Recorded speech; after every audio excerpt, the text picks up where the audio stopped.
Odile Bozek. Nicolas Lautoré. Jacqueline Chausse-Pied. Raymond Feillant. Présent. Nathalie Gourmelon. Présente. Clarisse Réalé. Présente, et j'en profite pour préciser que je procède à l'enregistrement du Conseil. Très bien. Frédéric Canevet-Jézéquel. Il est absent et il n'a pas envoyé la procuration. Marie Mamie. Présente. Céline Lehuédé. Présente. Frédéric Ballerin. Présent. Alexis Charlier. Julie Lelgouache. Présente. Merci. Qui accepte d'être secrétaire de mairie Non, secrétaire de mairie, non. Excusez-moi, on ne mettra pas ça dans le PV.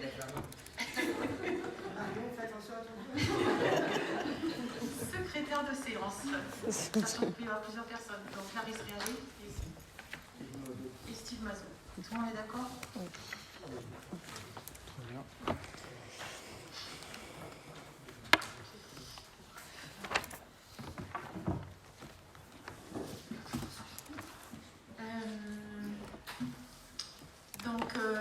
Avant d'examiner les points à l'ordre du jour, nous avons le procès verbal du conseil municipal du 8 décembre 2022.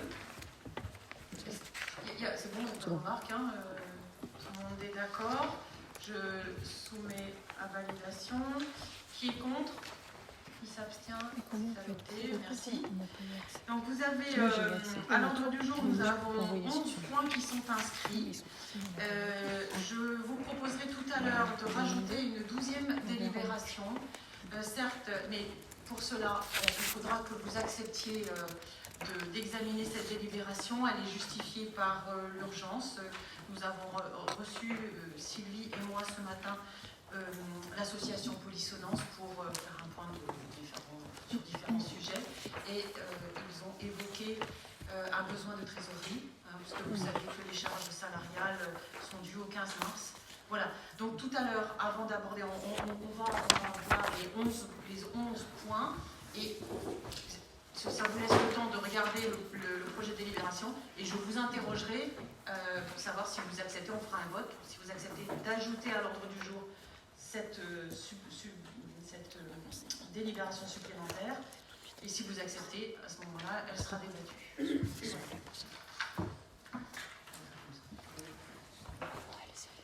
Alors, premier point, ça concerne Madame Julie Lelgouache. Vous avez été installée au conseil municipal récemment, et on vous avait laissé le temps de nous indiquer dans quelle commission vous vouliez siéger. Vous avez fait savoir que vous vouliez siéger au sein des commissions suivantes: finances, ressources humaines, sport et associations, et environnement et urbanisme. C'est toujours la même chose, oui. Ok. Donc on doit procéder à un vote. Moi je propose bien évidemment d'accepter cette demande. Est-ce qu'il y a des oppositions, des abstentions? Non, donc c'est adopté. Alors nous avons également une désignation à effectuer pour le parc naturel régional d'Armorique, suite au départ de Michel Kéfurus, qui était aussi représentant de la commune au sein du PNRA. Eh bien, le parc nous demande de désigner un nouveau représentant titulaire pour la commune, sachant que Madame Mamie est actuellement suppléante et qu'il n'y a aucune modification en ce qui concerne Madame Mamie. Steve Mazot a fait part de son intérêt et de son souhait d'intégrer la commission, le parc d'Armorique, et de représenter la commune. Je ne sais pas si tu veux faire des remarques, mais voilà, c'est un domaine qui t'intéresse particulièrement, donc c'est très bien. C'est pas une candidature par défaut. Donc si vous êtes d'accord, moi je propose que nous désignions Steve Mazot en qualité de délégué titulaire au comité syndical du PNRA. Est-ce que vous avez des questions? Non? À ce moment-là, je procède au vote. Y a-t-il des voix contre? Des abstentions? Une abstention. Le reste est pour. Je vous remercie. Je précise que les réunions de cette instance ont lieu en journée et que ça nécessitera pour Steve de se dégager du temps. Mais c'est vrai que c'est compliqué. Je vous vois, Madame Réalé, souvent. Vous êtes représentante au titre de la CCPCT et je comprends bien que les réunions en journée, ça peut être compliqué et c'est frustrant de ne pas pouvoir exercer pleinement certaines délégations. Donc merci Steve. Ensuite, désignation du correspondant incendie et secours. Donc, nous avons reçu une demande. Je ne sais pas si c'est les services de l'État qui nous ont fait savoir que, conformément à la loi, il était nécessaire de désigner pour la commune un correspondant incendie et secours. Donc Jean-Pierre Julier, qui est le premier adjoint, a fait savoir qu'il était intéressé. Je tiens à préciser que Jean-Pierre est également impliqué au sein du CILU. C'est la structure syndicale qui est constituée des communes qui ont porté la construction du centre de secours. Donc, c'est assez naturel que dans la continuité de ce que tu fais, Jean-Pierre, au sein du CILU, que tu te proposes pour être correspondant incendie et secours. Est-ce qu'il y a d'autres candidatures? Est-ce que ça appelle des observations de votre part? Pas du tout. Pas d'observation. Bien. À ce moment-là, je mets au vote. Y a-t-il des voix contre? Y a-t-il des abstentions? Une abstention, Madame Leguédé. Le reste est pour. Je vous remercie. Je te remercie. Voilà. Point suivant concernant l'EPAGA, c'est-à-dire l'établissement de bassin qui gère les questions d'eau. C'est le bassin de l'Aulne qui est concerné. Vous avez vu dans le dossier qui vous a été transmis, donc il nous est proposé de conventionner avec l'EPAGA pour faire une opération de communication auprès du public et appeler à sensibiliser le public donc à la nécessité de préserver la mer. Et la mer, MER, commence dans nos rues, puisque l'on sait que tout ce qui peut être jeté sur la voie publique peut finir sa course à travers notamment les réseaux d'eau pluviale, peut finir sa course dans la mer, dans les cours d'eau et ensuite la mer ou les océans. Donc c'est une démarche qui est tout à fait intéressante. Elle a commencé à se développer dans certaines communes. L'idée, c'est d'avoir des pochoirs ou des clous et donc d'avoir ce message juste à proximité des regards sur les caniveaux, en fait, comme ça un petit peu plus dans le jargon plus populaire. Donc pour que les gens, avant de jeter un mégot ou du papier, un sac ou n'importe quoi, pensent et se rappellent que ne rien jeter, ici commence la mer. Qu'est-ce que vous en pensez? Est-ce qu'il y a des remarques? Oui, c'est vous. Donc nous souhaitions féliciter l'ambition qui est affichée par la commune en mettant en place ces mesures. Et en effet, comme vous l'avez dit, plusieurs communes et intercommunalités également ont mis en place ces mesures-là depuis 2019. Et donc par exemple, le syndicat intercommunal du bassin d'Arcachon a développé ses actions de sensibilisation en sollicitant les écoles et les centres de loisirs, en mettant en place des jeux. Et donc les enfants repartent avec des clous à installer en lien avec les services municipaux des communes. Et donc c'est quelque chose qui a été mis en place aussi par l'EPAGA sur la commune de Pont-de-Buis le mois dernier, il me semble. Et donc nous souhaitions savoir si vous alliez poursuivre ces actions de sensibilisation à destination de différents publics sur le territoire de la commune de Châteaulin. L'école Marie-Curie participe. D'accord. L'école Saint-Joseph-la-Plaine aussi participe. Oui, il faut aller au-delà. C'est pas une seule opération. Il faut vraiment qu'il y ait plusieurs actions qui convergent vont dans le même sens pour avoir une efficacité.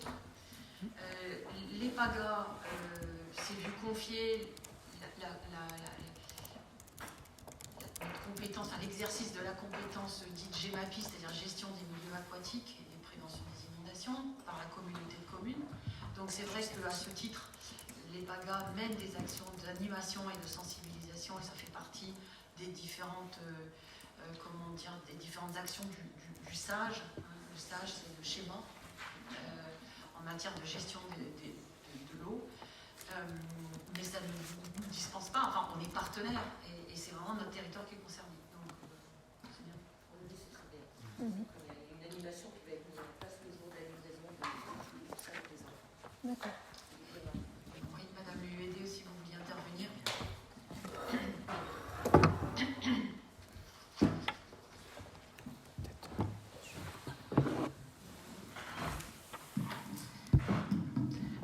On a évoqué le sujet plusieurs fois en commission. Et est-ce qu'on pourrait résoudre aussi le problème des poubelles qui se trouvent au bord de l'Aulne?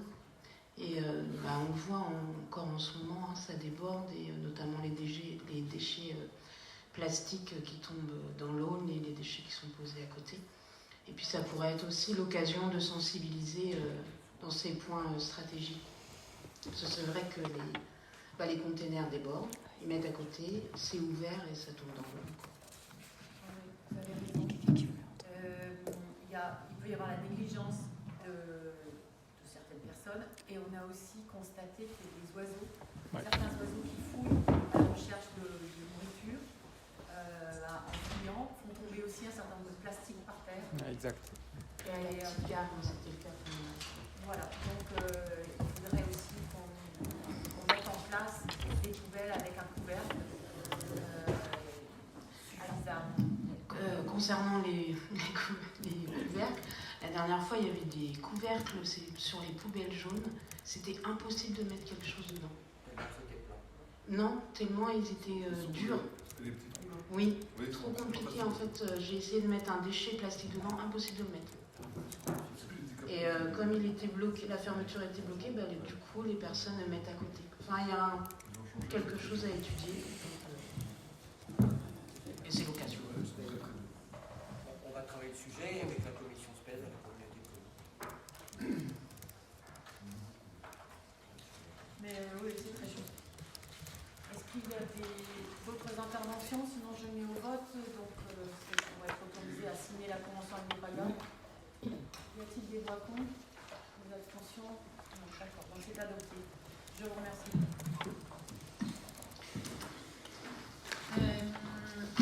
Donc, je poursuis en vous présentant les orientations, les éléments du débat concernant les orientations budgétaires pour 2023.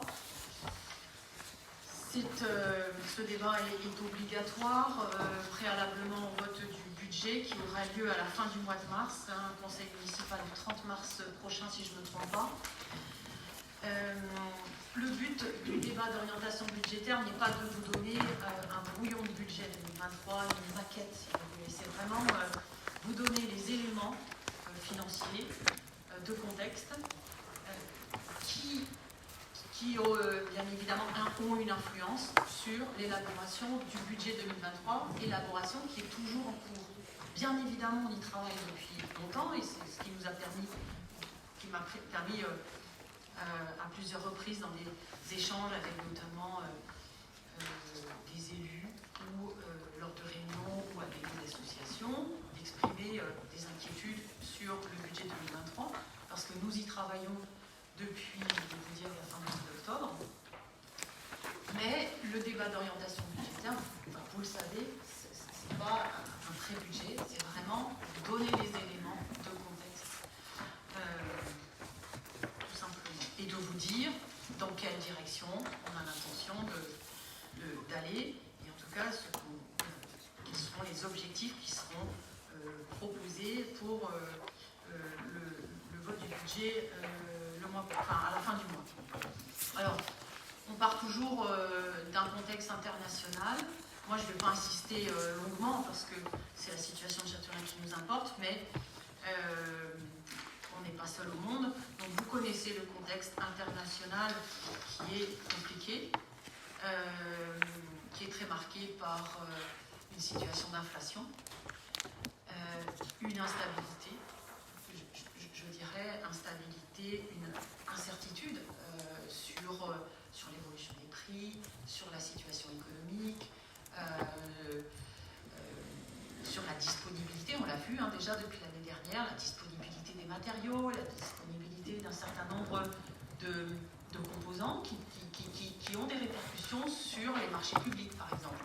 Donc ce contexte international, même si la guerre en Ukraine nous paraît loin, même si le Covid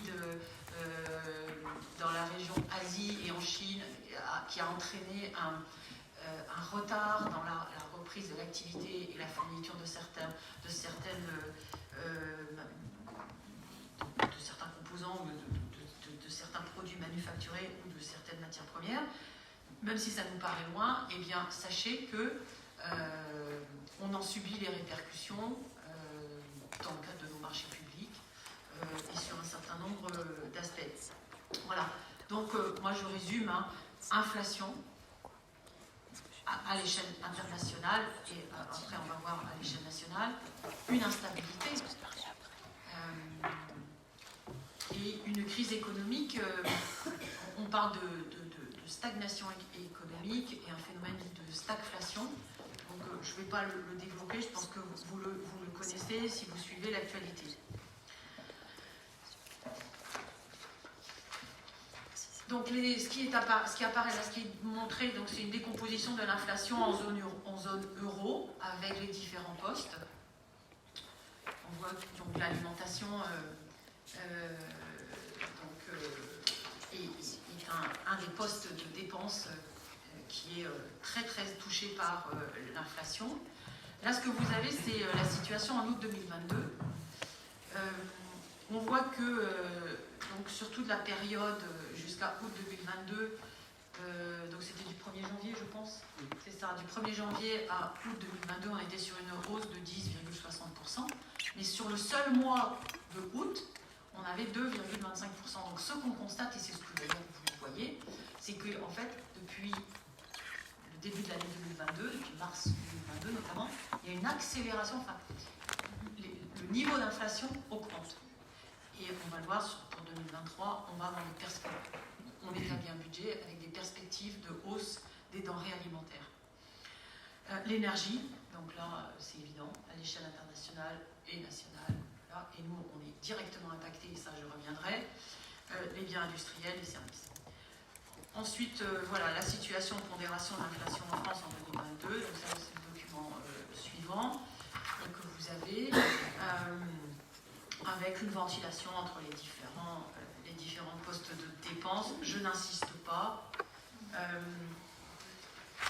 Et ensuite, on a un tableau, je ne sais pas si vous l'avez, voilà, qui montre l'inflation entre les différents pays d'Europe.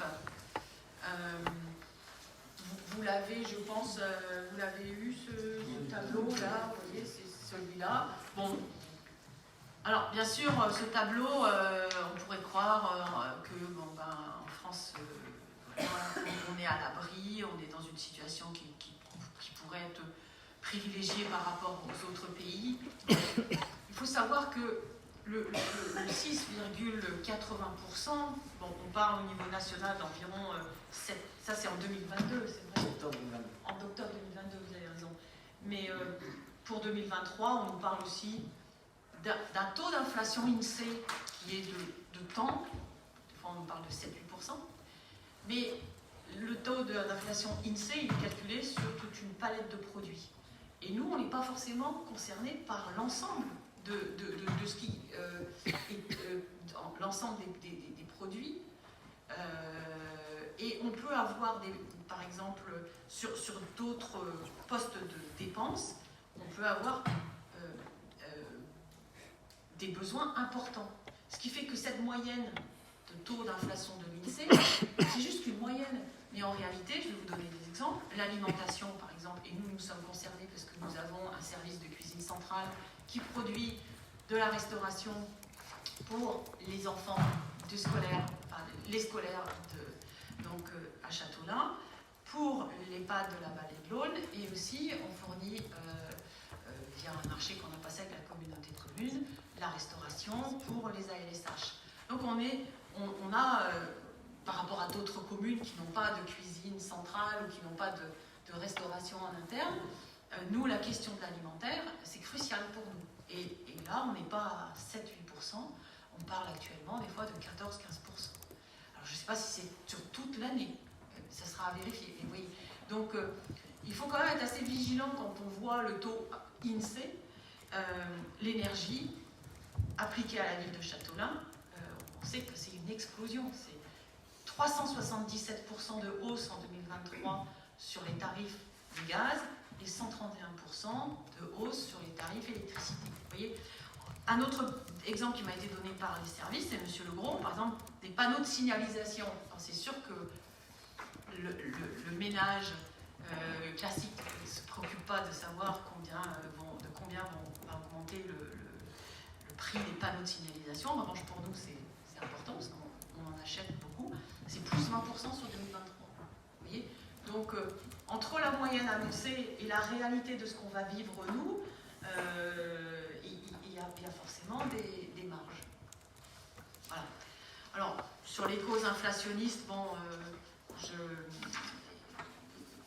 et puis, il y a un certain nombre de choses. Alors, vous aviez un document là qui indiquait, donc agir sur les taux d'intérêt. Vous l'aviez ce document également qui peut être intéressant. Allez-y.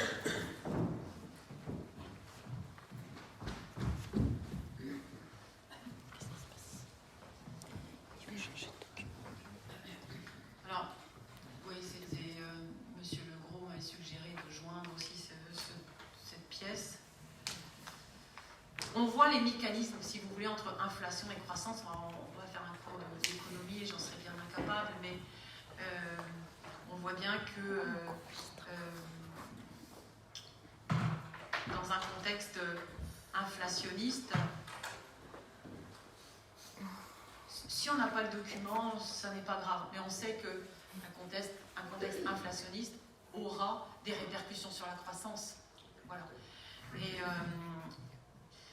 alors, sur les causes de cette inflation, vous les connaissez, elles ont été évoquées. Il y a la question des pénuries auxquelles nous sommes confrontés en France. Une démarche, un retour vers un rapatriement, enfin une démondialisation, le mot est un peu, je pense qu'on n'y va pas complètement du tout, mais en tout cas, il y a une préoccupation, c'est de rapatrier un certain nombre d'industries en Europe ou en France, justement pour avoir plus d'autonomie. Ça aussi, ça entraîne des coûts. La relocalisation d'unités de production. La transition énergétique, elle est nécessaire pour diverses raisons, et notamment l'enjeu climatique, mais aussi, on sait qu'à terme, investir pour accompagner cette transition énergétique, c'est une dépense aujourd'hui, mais ce sera aussi peut-être pour aller derrière, dans l'avenir, pour avoir des économies à terme. Mais ça génère, en fait, ça contribue aussi à la hausse des prix. Et il y a la question de la parité euro-dollar, et puis moi j'ai rajouté la spéculation, parce qu'on sait que, tout le monde le dit, parfois la guerre en Ukraine, elle a le dollar. Et je pense qu'il y a aussi un effet pour certains fournisseurs de se dire, dans un contexte inflationniste, nous aussi on va y aller, même si on ne justifie pas nécessairement d'une hausse de notre coût de production, parce qu'il y a quand même des productions qui ne sont pas directement dépendantes de l'énergie, voilà. Mais bon, allons-y dans ce contexte-là. Et ça, on en subit les conséquences. Et vous le savez. Voilà, alors pour ce qui est de Châteaulin, la carte d'identité, enfin la fiche un petit peu de Châteaulin, ce que je présente tous les ans, ce qui est intéressant, c'est de savoir combien de foyers fiscaux. Alors, en 2021, on est toujours avec une année de retard, on est sur 2023, mais on part sur les données 2021. En 2021, nous avions 3035 foyers fiscaux, légère augmentation par rapport à l'année précédente où nous étions à 2976 foyers fiscaux. Donc, et ça c'est une caractéristique qui se maintient, c'est-à-dire que nous avons 56,3% qui sont non imposables. Et on sait que le revenu moyen à Châteaulin est inférieur au revenu moyen du département, qui est lui-même inférieur au revenu moyen national. Donc ça, on a déjà eu l'occasion de le dire. En moyenne, à Châteaulin, enfin, la population châteaulinoise, nous avons beaucoup de ménages qui sont modestes, voire très modestes. Puisque voilà, le revenu moyen fiscal s'élève à 22 308 € à Châteaulin, contre 26 173 € dans le département et plus de 27 000 au niveau national. En 2021, sur 2559 foyers qui étaient imposés à la taxe d'habitation, eh bien, il y a eu 2326 foyers châteaulinois qui ont bénéficié de l'exonération d'impôt. Donc, c'est révélateur de cette situation financière que j'évoquais. Ensuite, on verra la question de l'endettement un petit peu plus loin. Voilà, donc comment, dans ce contexte-là, oui, voilà, on voit la question de l'endettement. Vous aviez proposé des explications générales, mais de toute façon, on reviendra sur l'endettement. Alors, vous avez eu en commission un document, et d'ailleurs vous avez dans vos dossiers, je ne vais pas relire le dossier parce que ça n'a pas d'intérêt, le conseil municipal, ça n'a pas pour but de lire tous les documents, mais vous avez en annexe, parce que lors du débat d'orientation budgétaire, on doit évoquer la situation d'endettement de la commune. Donc vous avez les conclusions d'un audit qui a été réalisé récemment, et donc il nous donne des conclusions à la situation au 31 décembre 2022. Je ne vais pas relire, mais on voit que à la fin de l'année 2022, la situation d'endettement de la commune est très bonne et rassurante en fait. Nous avons des prêts dits sains. Là, depuis plusieurs années, on s'est débarrassé de tout ce qui est très toxique. Donc nous avons une bonne notation de ce point de vue-là. Et un des critères qui est pris en compte, c'est la durée pour rembourser notre endettement. À la fin de l'année 2022, nous étions à moins de 3 ans. Nous étions à 2,6 années. L'idée, c'est que c'est calculé de la manière suivante, c'est-à-dire que si on devait mettre tous nos moyens financiers, toute notre capacité pour rembourser l'intégralité de nos prêts, combien de temps il faudrait? Et voilà, c'est 2,6 au 31 décembre 2022. Je peux vous dire que c'est une situation très très bonne, qui est révélatrice d'une situation financière saine. Et vous allez voir que avec les projections 2023, on aura une situation qui sera beaucoup plus dégradée, qui sera dégradée. C'est-à-dire qu'on part d'une situation saine. Donc les difficultés qui sont face à nous pour 2023, elles ne sont pas liées à des difficultés antérieures, mais elles sont vraiment liées à un contexte tout à fait particulier. Et je ne vous cache pas que depuis de nombreuses semaines, l'élaboration du budget 2023 est une réelle préoccupation. Pas la peine de mentir, et c'est une situation que, en tant qu'élu depuis 2008, je n'ai jamais connue. Donc comment nous avons... qu'est-ce qu'on trouvera dans le budget 2023 qui vous sera proposé? En ce qui concerne les dépenses de fonctionnement, donc vous savez, il y a 2 volets, le fonctionnement, l'investissement. En ce qui concerne les dépenses de fonctionnement, on est, alors après, on est sur un montant de dépenses de 6 700 000 €. Il faut ça, donc ce qui représente une hausse de 1 million d'euros par rapport au compte administratif 2023. Donc il n'est pas encore voté, mais en tout cas on a les chiffres. 2022, pardon, le compte administratif 2022, il sera soumis au vote la prochaine fois, mais les services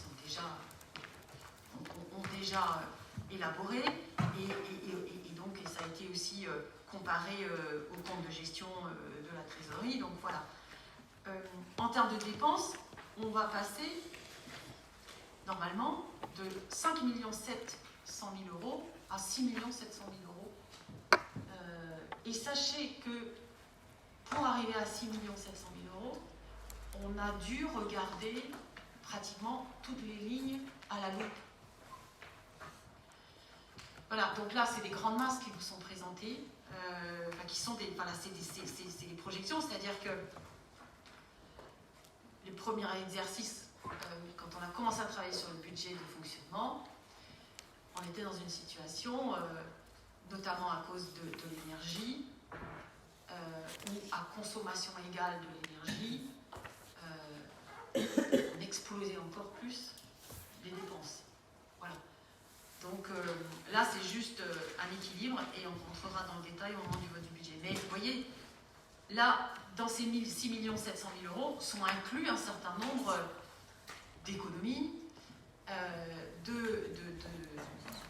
vraiment, tout est regardé à la loupe. Donc, pareil, voilà, pour, comment dire, vous savez que le budget il se décompose en plusieurs chapitres. Il y a les charges à caractère général. Bien évidemment, on va subir une hausse. Et la question de l'énergie. Donc, je vous ai donné, plus 131% sur l'électricité, plus 377% sur le gaz. Comme on a commencé à mettre en place des mesures de réduction de la consommation d'énergie, on ne va pas bâtir un budget en faisant plus 377% par rapport à la dépense, à la facture de gaz 2022 et plus 131% par rapport à la facture d'électricité. C'est-à-dire qu'on met ces tarifs-là, mais sur normalement, une quantité, une consommation moindre. Voilà. Donc, à ce jour-là, les services vont peut-être proposer une augmentation du budget, enfin de la ligne énergie de l'ordre de 150%, ce qui est déjà énorme. Mais c'est parce qu'on part du principe qu'on va continuer cette démarche d'économie de la consommation d'énergie. Sans mesure d'économie de la consommation d'énergie, ce budget-là, cette configuration-là, elle explose. Donc il faudra bien comprendre ça. Certains vont dire « Ah, vous avez annoncé presque 400% sur le gaz, et puis finalement... » Mais non, c'est parce qu'on serre la ceinture. Et pour vous donner un exemple de comparaison, par exemple, là, les services ont reçu la facturation sur en janvier. La facture sur le même périmètre, ça ne concerne pas tous les bâtiments, mais là je parle des mêmes bâtiments. On a la facture EDF 2022 en janvier. Pour janvier 2022, c'était en 2022, l'année dernière, c'était 5 353 €. Et sur le même périmètre, les mêmes bâtiments qui sont listés, c'est 27 230 € sur janvier 2023. Voilà. Donc, vous comprenez la difficulté de l'exercice. Ensuite, donc bien évidemment, il y aura des dépenses pour la fourniture des bâtiments. Il va falloir continuer, bien sûr, à entretenir la voirie, notre voirie, nos bâtiments communaux, faire les travaux qui s'imposent. Le poste alimentation, comme je vous l'ai dit, pour nous, c'est un gros poste parce que 100 000 repas par an, ça nécessite de faire des achats alimentaires. Donc il sera aussi à la hausse de matières importantes. Et là, on subit vraiment... là, on n'a pas de marge de manœuvre parce qu'on subit la volatilité des prix. Bien évidemment, il y aura des hausses sur la maintenance informatique, les contrats de maintenance divers et variés que l'on a. J'ai parlé de l'entretien de voirie. Il y a des arbitrages qui sont nécessaires, bien sûr, mais il faut continuer, parce que sinon, c'est la commune qui se dégrade. Et puis, sur un certain nombre de choses, sachez que dans ce contexte-là, l'objectif qu'on se met vraiment, c'est de continuer à maintenir le fonctionnement des services publics municipaux. C'est vraiment la ligne de conduite que l'on se met. Et pour faire fonctionner les services publics municipaux, il faut du personnel. entre 2022 et 2023, il faut aussi engager un certain nombre de dépenses voilà, et continuer les actions. Entre 2022 et 2023, sur le poste personnel communal, on a une augmentation qui est parfaitement assumée, parce que si nous n'avons pas de personnel, eh bien, nous ne pouvons pas offrir à la population les services dont elle a besoin. Et donc la hausse sur le chapitre personnel, eh bien, elle sera liée à la revalorisation des rémunérations, au RIFSEP, qui va continuer à s'appliquer. Vous savez que la revalorisation du RIFSEP se faisait en 2 étapes. Il n'est pas question de remettre en cause ce qui avait été prévu et annoncé pour 2023. C'est pas là-dessus. Si vous voulez, quand je dis qu'on regarde tout, mais on regarde tout aussi en fonction des besoins de la ville et de cet objectif que l'on a, qui est de continuer à offrir à la population les services publics dont elle a besoin. Voilà, il y aura une attention particulière qui sera portée aussi sur le budget CCAS. Alors, on a des augmentations importantes qu'on subit. Là, vous savez qu'on adhère à un certain nombre d'organismes. Il y a une stabilité sur certains postes, comme par exemple l'adhésion au parc d'Armorique. Mais notre contribution au SDIS, par exemple, elle va augmenter de manière considérable. Là, on a eu les courriers, c'est plus de 6% d'augmentation. Et on va passer, on va passer à 172 200 € par an, qui est la contribution de la ville de Châteaulin au fonctionnement du SDIS. Donc, je peux vous dire, c'est quand même important. Voilà. En ce qui concerne les associations, bien évidemment, on va continuer le soutien aux activités des associations. C'est important. Les associations proposent des activités à la population et on sait que les habitants de Châteaulin, ils sont attachés. Mais on travaille quand même néanmoins avec les associations, notamment sur les recherches d'économie de consommation d'énergie. Je les ai rencontrés avec un certain nombre d'élus au mois de janvier et nous les reverrons. On avait organisé une rencontre le 16 janvier et nous devrons les revoir. Et j'ai déjà eu des échanges aussi individuels avec certaines associations. Lors de cet échange le 16 janvier dernier, j'ai expliqué mais vraiment la situation, tout le monde l'a compris. Il y a une attente de savoir quelles seront les suites que l'on donnera. Donc ça, on communiquera là-dessus. Mais il y a des...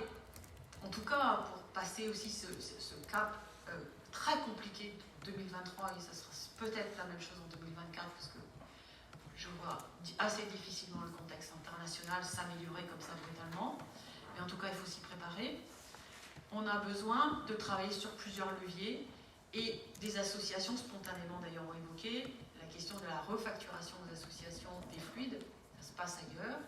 Mais c'est des sujets, voilà, seront sur la table, les questions de refacturation d'une partie des consommations.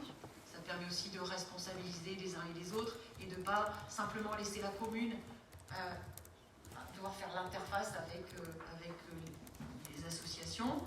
Il y a des mises à disposition de locaux qui peuvent aussi être facturés, mais tout ça, ce sera à voir. Et il y a la question aussi à voir au cas par cas des mises à disposition de personnel, puisqu'on sait que ça représente aussi une charge. On est obligé de regarder tout ça. Lors des entretiens avec les associations, les uns et les autres comprennent la situation dans laquelle on est et comprennent qu'on est obligé de chercher des pistes. Et je vais enchaîner avec les recettes de fonctionnement. Les recettes, il y a plusieurs sources. Les recettes, bien évidemment, il y a la tarification des services, il y a la fiscalité.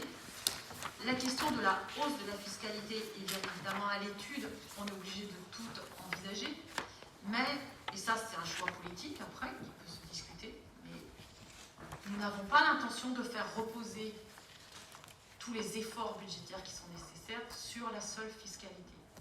Ça voudrait dire, on pourrait dire, on va continuer à consommer comme avant, on va continuer à dépenser comme avant, et le levier, ça sera d'augmenter les impôts et de faire tout supporter par la hausse des impôts. Certaines communes peut-être font ce choix, d'autres feront le choix de rogner énormément les dépenses. moi je pense qu'il y a un équilibre qui est à trouver.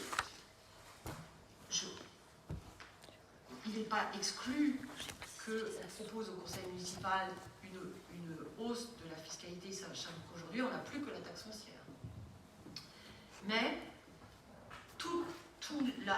si vous voulez, toutes les recettes dont on a besoin pour boucler le budget de fonctionnement ne pourront pas reposer que sur ça. Et je vais vous expliquer pourquoi. C'est qu'on est une commune qui exerce un rôle de centralité dans le territoire. On a des services publics qui sont de qualité, on a des associations qui sont nombreuses dans le siège et les activités sont à Châteaulin. Et c'est la ville qui finance tout cela. Et elle l'a toujours fait. Mais on constate, quand on regarde, quand on voit la participation des Châteaulinois dans l'utilisation de tel ou tel service, on constate qu'en général, on finance des services où les associations sont accompagnées, mais elles profitent à un territoire qui est beaucoup plus vaste. Et on a regardé, par exemple, sur des associations sportives, les adhérents châteaulinois, actuellement, c'est moins de 30%. On est à 29 et quelques pourcents. Ce qui montre bien que voilà, tout ce tissu n'œuvre pas que pour les habitants de Châteaulin.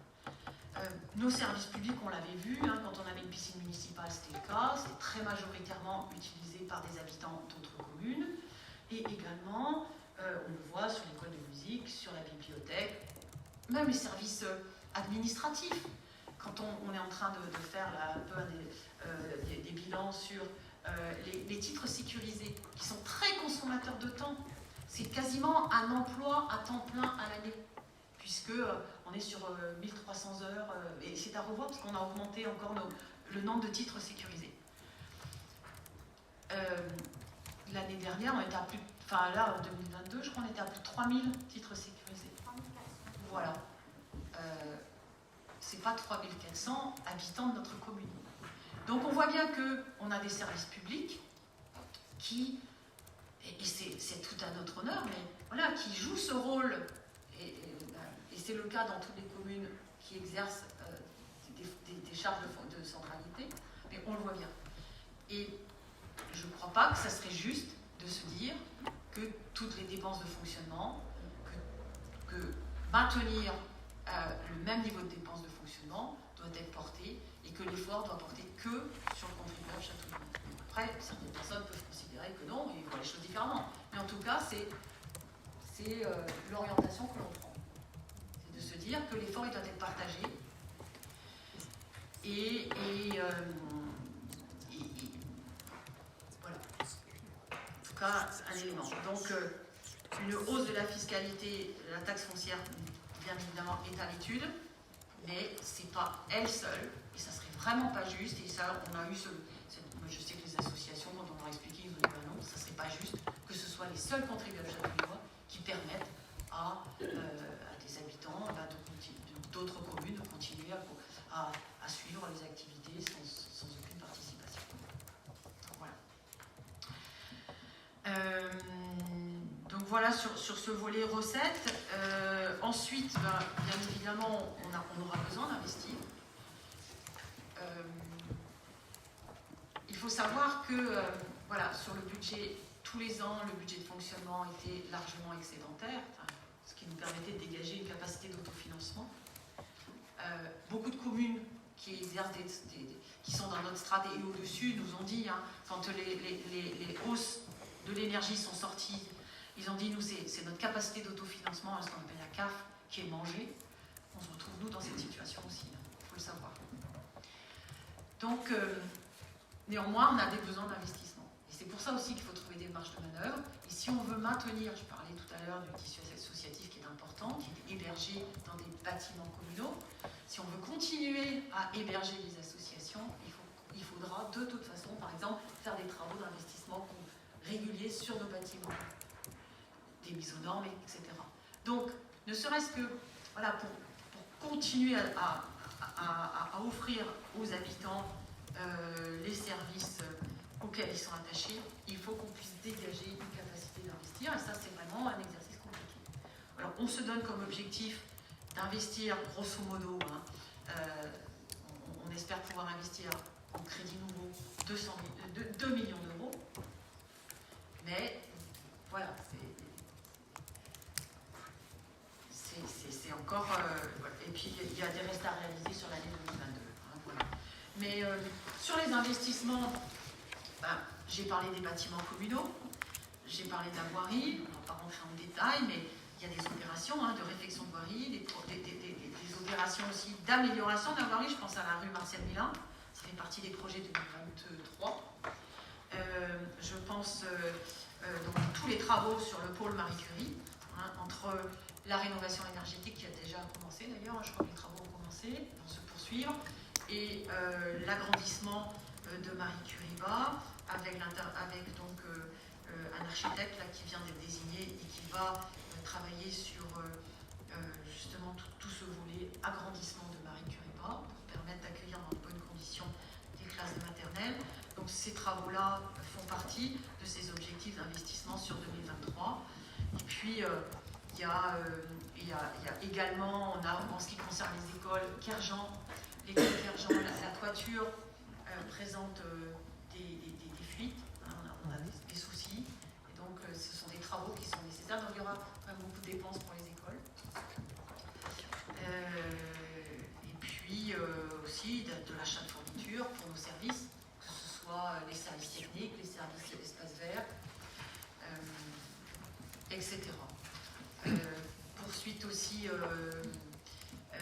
des études, il y a un audit informatique pour l'école Marie Curie, un audit en ce qui concerne la prestation restauration, la partie restauration.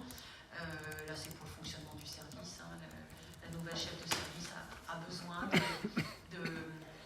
aussi d'outils, j'aime pas ce mot-là, de management.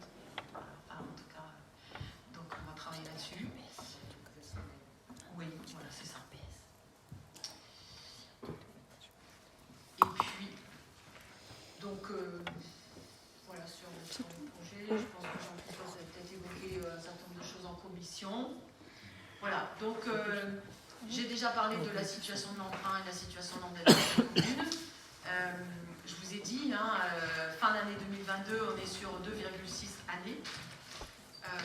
Là, dans les projections, on va passer de 2,6 années pour la fin 2023 à 38 années et demie, presque 39 années. Voilà. Donc, c'est vous dire la dégradation brutale que nous connaissons, que nous allons connaître. En tout cas, c'est un indicateur, c'est pas le seul. Je veux dire que la situation est devenue catastrophique pour la commune, mais c'est un des indicateurs qui est évoqué, qui vaut ce qu'il vaut, mais ça montre quand même que quand je parle de brutalité de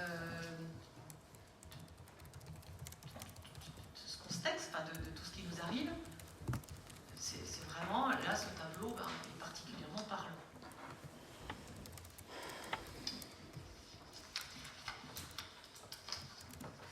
Voilà ce que je pouvais dire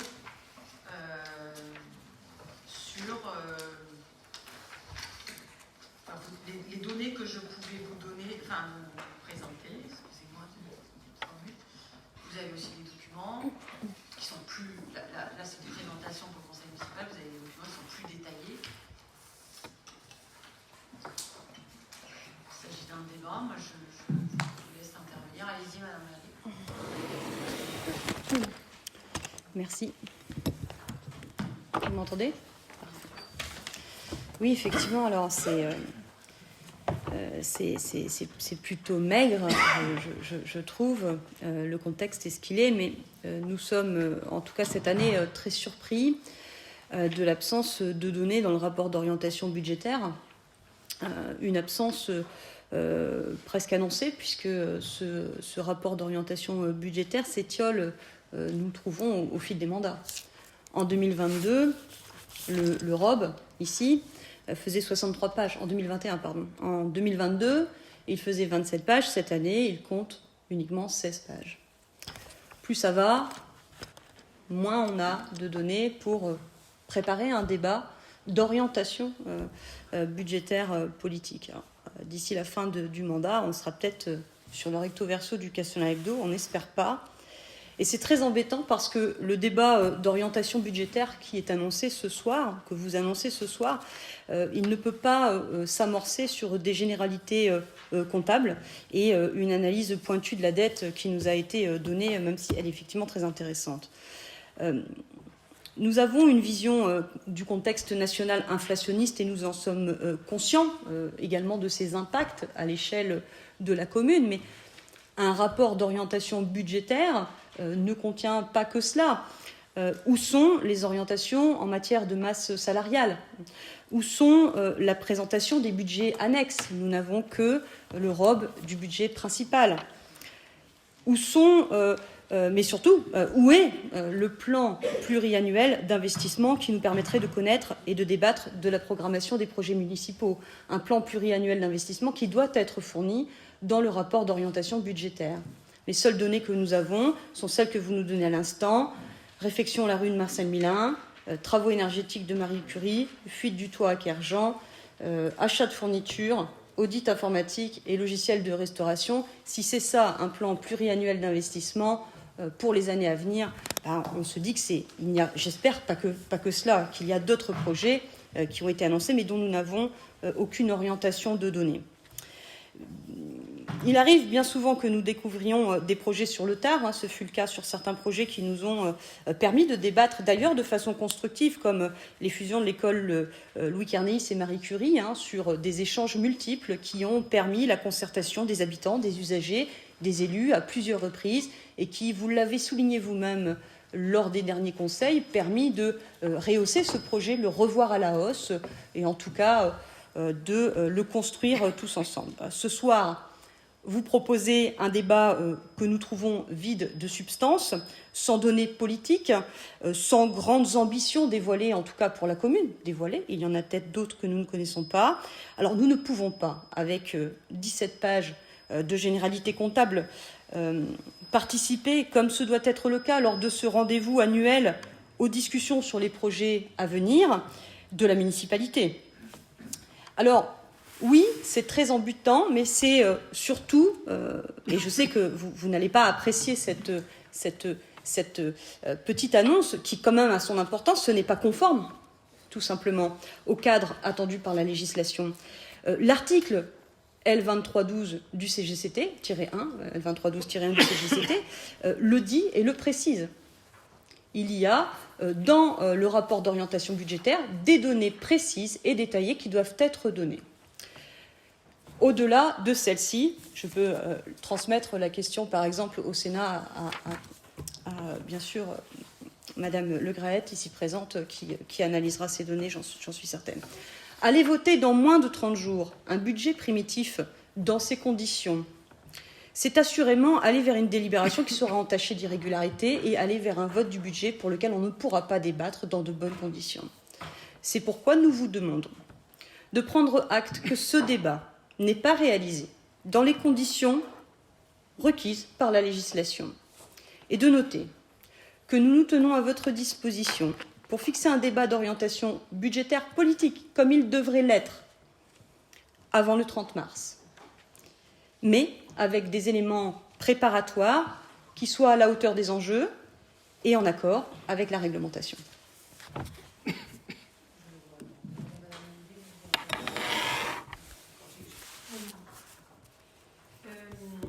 Vous avez des éléments, sur la question de la masse salariale. Ça figure dans le... Là, je ne l'ai pas redit verbalement, mais je vais vous le dire. De toute façon, c'est juste l'analyse du tableau qui vous est donné, du diagramme.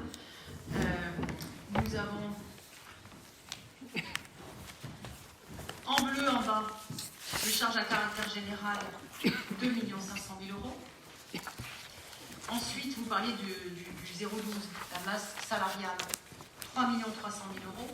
C'était la partie rouge dans le diagramme. Et je l'ai expliqué. Donc, ça représente, si vous voulez, je vais vous le dire, et ça sera dans le compte rendu, la masse salariale, si vous me demandez des précisions là-dessus. Elle a augmenté et elle va continuer à augmenter.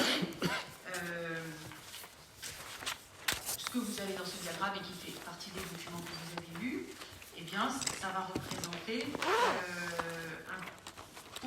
donc ça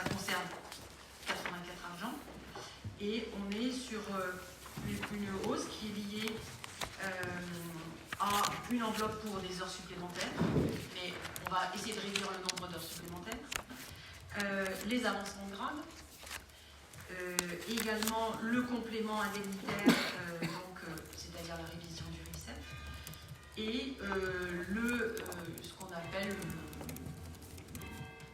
le GVT, enfin, l'évolution de carrière. Rien que pour le RICEP, l'enveloppe, c'est 40 000 €. Donc, le 0,12 qui apparaît là, hein, vous avez le montant avec la comparaison avec l'année précédente, c'est plus 3% en 2023. Voilà. Donc, je ne vous donnerai pas acte que les données ne vous ont pas été données. Là, on est dans un débat. Vous me demandez une précision là-dessus, je vous la donne très volontiers. Mais dans le diagramme que vous avez reçu, figure justement le montant total du 0,12, c'est-à-dire le personnel communal.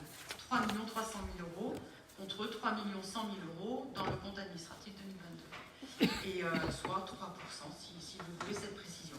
Sur les dépenses à caractère général, eh bien, rentrons dans les détails.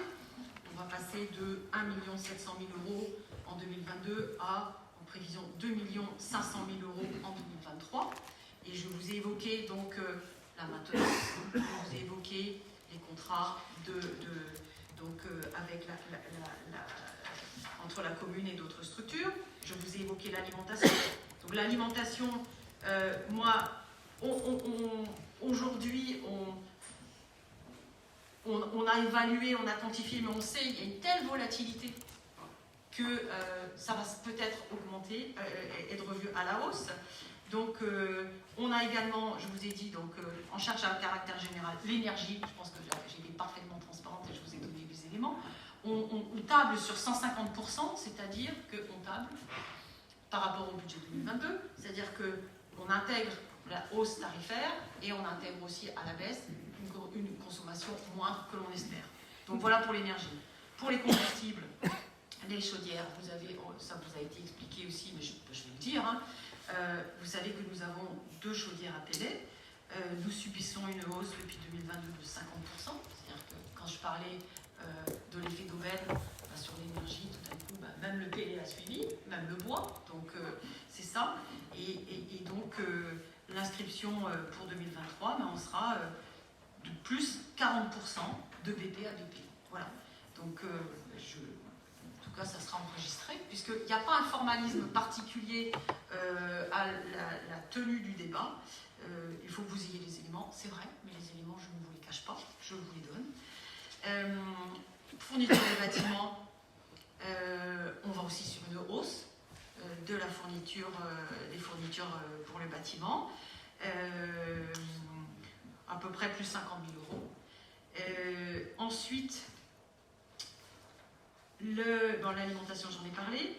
Les locations immobilières, eh bien, nous avons donc certaines de nos locations vont être révisées. Donc là, ça sera des recettes qui vont progresser.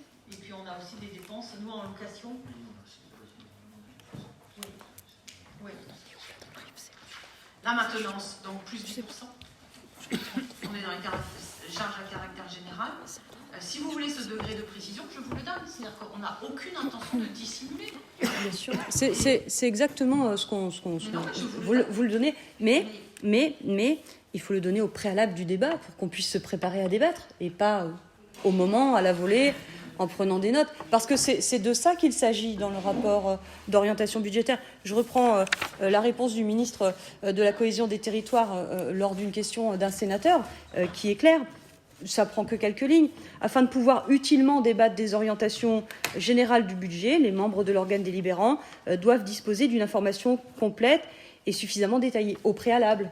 Et c'est également précisé, cette note explicative de synthèse doit être suffisamment détaillée et doit contenir les éléments prévus dans le cadre du rapport. On cite notamment les orientations budgétaires et les engagements pluriannuels envisagés. Ce que vous me donnez à l'oral ici, on aurait dû l'avoir au préalable, de manière à ce que nous puissions préparer un débat de qualité et échanger et vous poser des questions.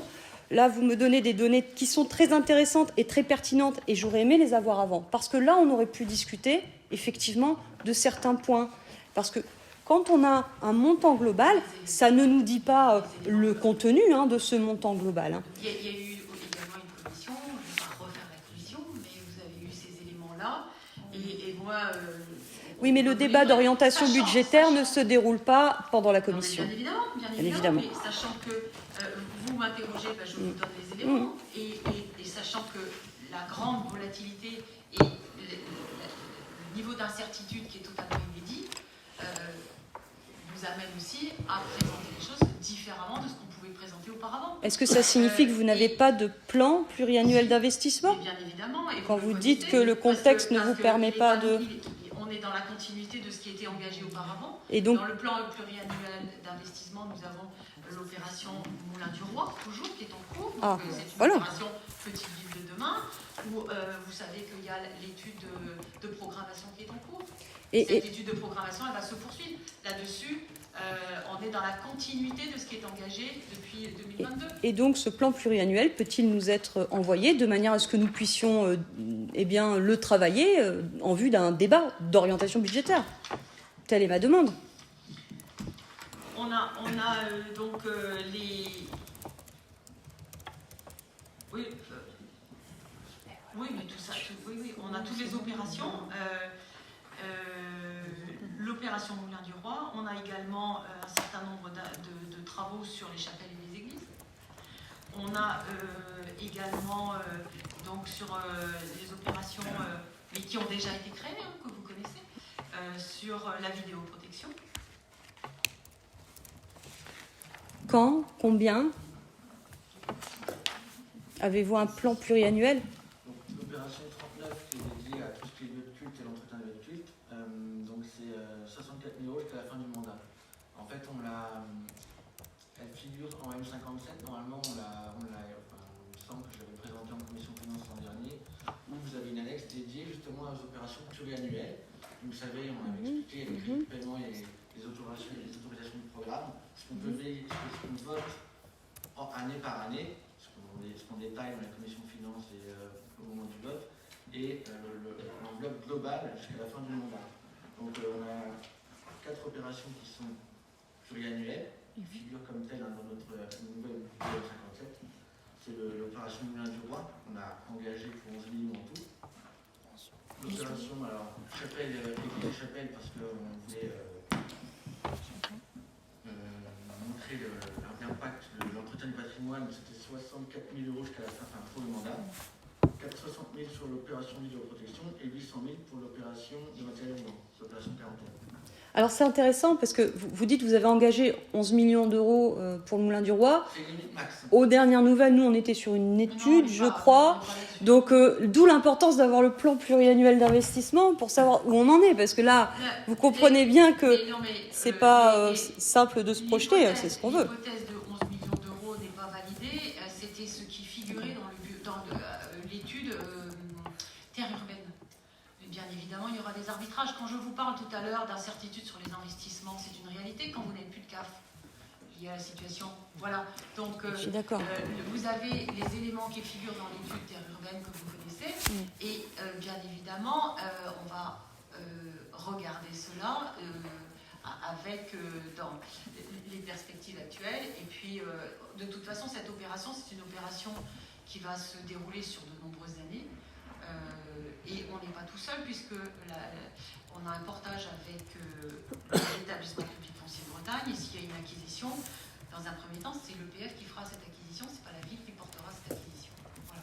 Donc, moi, le résultat de l'étude de terre urbaine, c'est un élément, mais l'étude de programmation n'est pas aboutie et c'est l'étude de programmation qui permettra de définir l'enveloppe budgétaire. Voilà.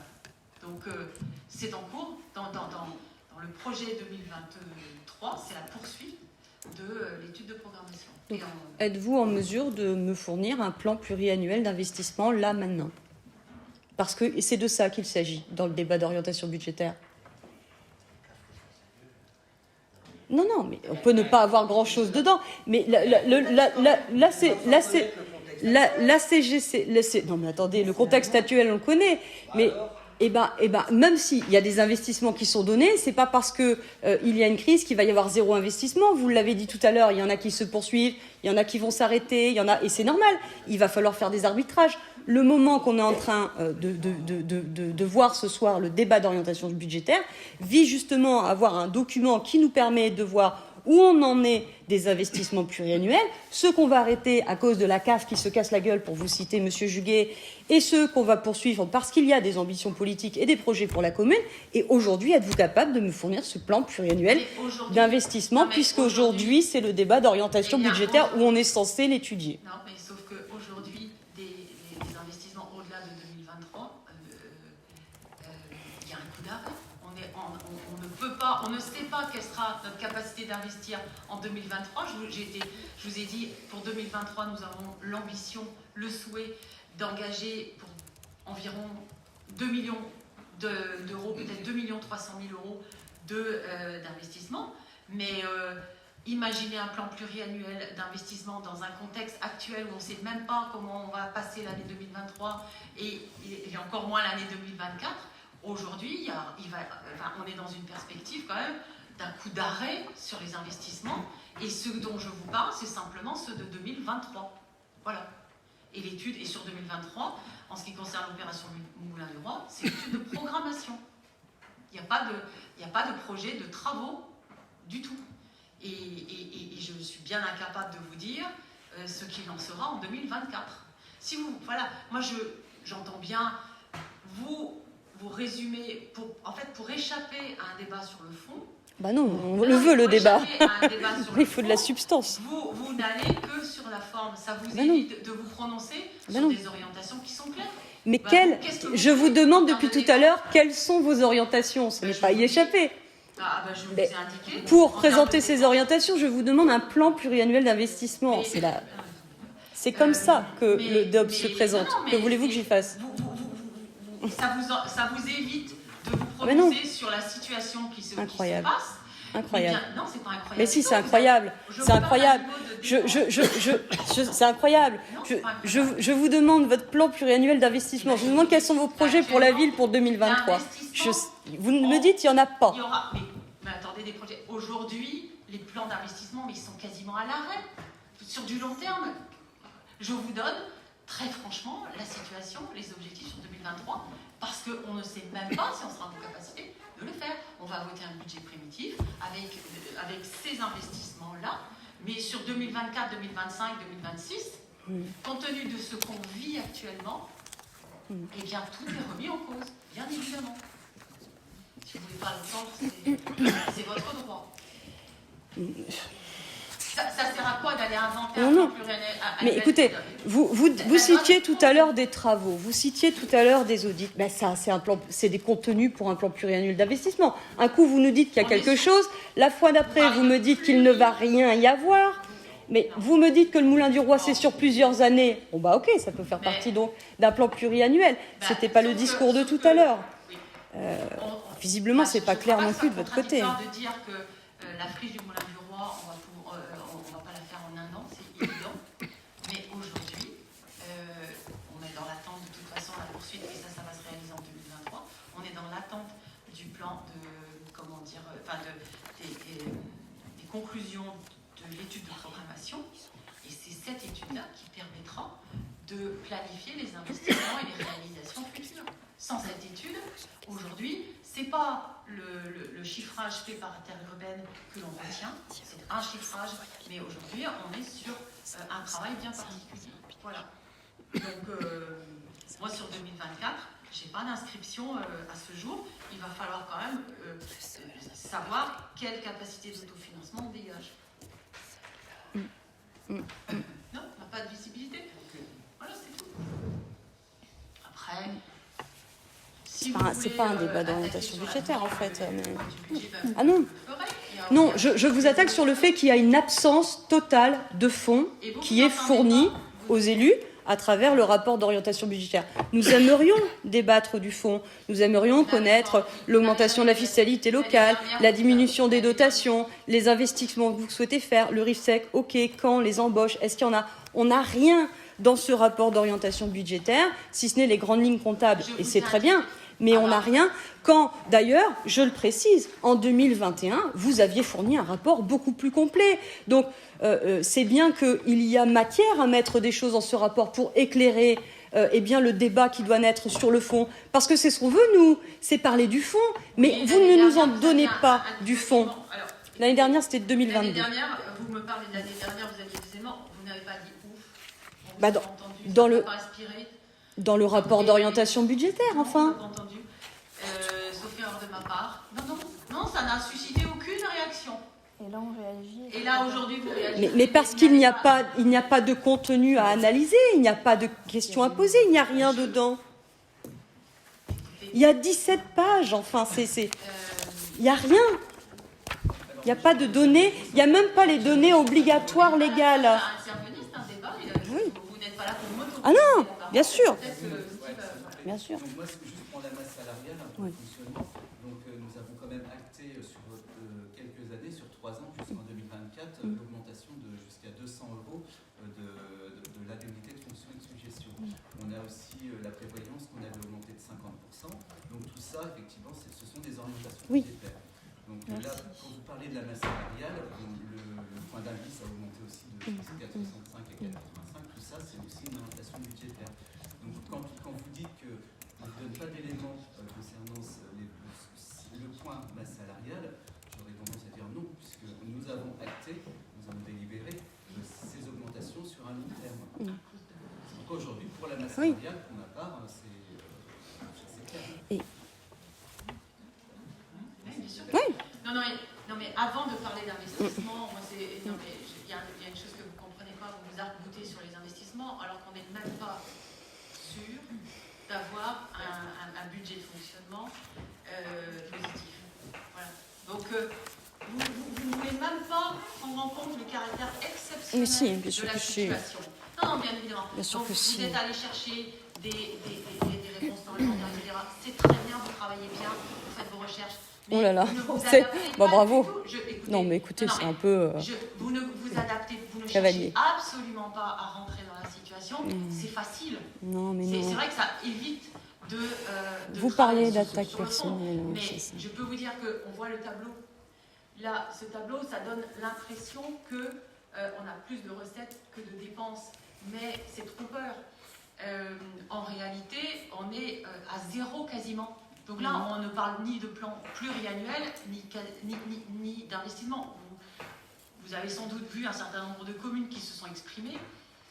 Et on s'attend à un coup d'arrêt sur l'investissement, avec un retentissement aussi sur l'activité économique. Donc vous pouvez vous arc-bouter, vous cramponner à cette idée de plan pluriannuel d'investissement, mais qui va peut-être voler en éclats. Voilà. Mais aujourd'hui, la donne, elle est complètement... Enfin, qui peut dire comment ça va se passer dans les mois à venir? C'est très compliqué. Voilà, moi, si j'ai beaucoup insisté sur le fonctionnement, c'est que avant de parler investissement, et ça, tous les élus le savent, avant de parler d'investissement, il faut déjà boucler un budget de fonctionnement. Et tel que le budget de fonctionnement se présente aujourd'hui, c'est très compliqué. Voilà, ça, si vous ne voulez pas l'entendre. Et c'est ce qui apparaîtra dans le compte rendu de ce débat. Voilà. Oui. Alors nous entendons bien que c'est compliqué au vu du contexte actuel. Pour autant, dans la note de synthèse que vous nous avez envoyée, donc dans les 7 petites lignes du rapport, il est quand même mentionné que le débat relatif au rapport d'orientation budgétaire traite notamment des engagements pluriannuels envisagés, des orientations en matière de masse salariale, ainsi que de la structure et la gestion de la dette. Oui, là, donc on ne l'a pas inventé. C'est la théorie. Oui, mais il faut en parler quand même. Mais après, quand vous ne savez même pas si vous allez pouvoir investir, on est dans la réalité. Qu'est-ce que je vais vous inventer? Mais tout à l'heure, vous nous citiez la rue Marcel Milin, vous nous citiez Marie Curie, vous nous citiez... Pourquoi Et on est sur 2023. le plateau de la gare, on en est où? Aujourd'hui, c'est un rendez-vous annuel pour savoir où on en est aussi, des plans pluriannuels qui vont peut-être bouger, qui vont peut-être s'arrêter, qui vont peut-être se poursuivre. Est-ce que vous voyez, on serait sérieux à vous présenter un plan pluriannuel actuellement? J'espère bien quand même. Si on vous avait présenté un plan pluriannuel, vous auriez changé vos arguments, vous nous auriez dit que vous n'êtes pas sérieux avec le contexte actuel. Non, c'est faux. On commence un peu à connaître. Bien sûr. Oh, écoutez, ce sont des attaques personnelles qui sont extrêmement dérangeantes. Je suis en train de vous demander quels sont vos investissements. Vous m'en citez et après vous me dites, quand je vous demande de me les lister, vous me dites c'est impossible parce qu'on ne va pas en faire. Alors il y en a ou il n'y en a pas. C'est tout ce que je vous demande, enfin, c'est quand même incroyable. Oui, mais vous me coupiez la parole juste avant, donc je la reprends si vous le permettez. Oh, alors là. Je ne suis pas capable d'entendre ça. Désolée, je vais vous dire, Madame Mamie va répondre à cette interrogation. Si je me place du côté d'une entreprise, ce n'est pas parce qu'actuellement, à court terme, elle rencontre des difficultés qu'elle ignore le moyen terme. Donc, si vous voulez qu'on parle d'économie, l'économie française, si actuellement il y a des difficultés dans l'économie française, ce n'est pas pour ça que nos ministres ne nous proposent pas de l'avenir. Mais bien sûr. L'orientation budgétaire, c'est vous qui me portez sur l'économie. Vous ne parlez pas du budget de la Commune. Je veux dire seulement que ce n'est pas parce qu'on a des difficultés aujourd'hui qu'on ne peut pas justement débattre des choix budgétaires à effectuer à moyen terme dans cette assemblée délibératrice. Je suis désolée, justement, que doit-on arrêter? Quels sont les investissements qu'il faut à tout prix poursuivre? Où sont nos documents pour qu'on puisse justement faire des choix?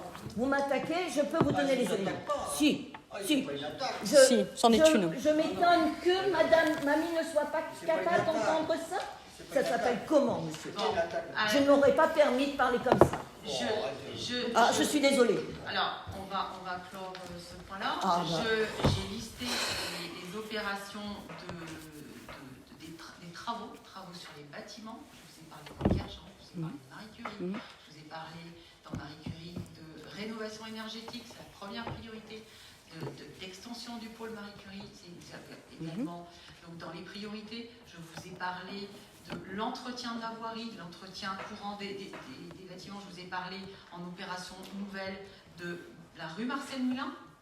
Toutes les choses ont été dites en vous disant bien, et c'est une première pour nous, c'est que c'est un objectif de réalisation. Et ça, c'est vrai que par rapport à ce qu'on a pu présenter des années précédentes où on disait, ben voilà, en fonctionnant, c'est ça, on va dégager ça de CAF. Et derrière, voilà le projet d'investissement. Aujourd'hui, moi, j'assume. De toute façon, la prudence de mes propos, je les assume. Et je ne vais pas tenir un discours autre. Voilà les objectifs que nous entendons réaliser en 2023. L'objectif, c'est de maintenir les services publics avec le personnel que nous avons et en maintenant les engagements de revalorisation salariale que nous avons fait. Ça, c'est du concret. Je l'ai dit, on ne va pas répéter indéfiniment, on écoutera la bande. Et pour ce qui est des investissements, ce qui vient dans un deuxième temps, je ne vais pas me comparer avec le gouvernement parce que je ne suis pas là pour faire rêver et je ne suis pas dans une posture électoraliste. Je ne parle pas comme ça. Non, je parle du gouvernement qui, à mon sens, c'est une option politique, ce que je dis. Enfin, c'est un point de vue politique. Le gouvernement gère les choses comme il le souhaite. C'est pas mon problème. Nous, on est confrontés à une situation. On doit être extrêmement terre à terre. L'objectif, c'est vraiment de maintenir, c'est ce que j'ai dit, une capacité d'investir. Il y a une incertitude là-dessus. Et que, même pour moi, 2024 aussi, on risque de connaître la même incertitude. Et j'espère qu'en 2025, on connaîtra une situation qui donne plus de souffle, hein, bien évidemment. Voilà. Après, sur le fond, peut-être que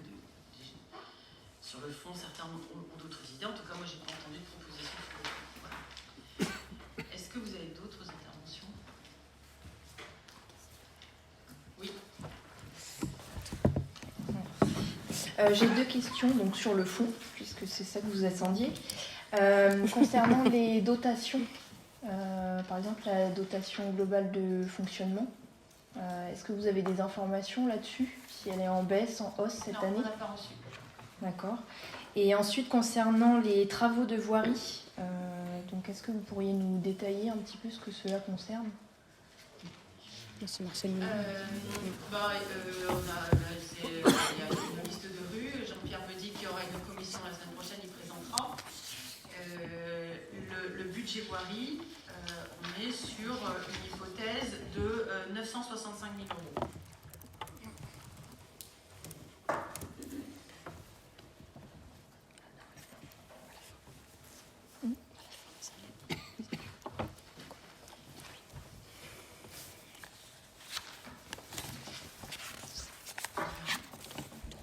S'il n'y a pas d'autres interventions, donc j'ai compris que votre groupe ne nous donne pas acte de la tenue de ce débat. Est-ce que les autres élus du conseil municipal nous donnent acte de la tenue de ce débat et des échanges que nous avons eus?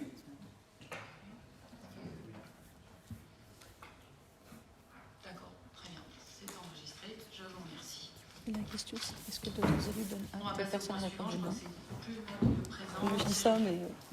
C'est pas une délibération, c'est la délibération qui concerne la participation et l'entretien du bois du Châtre.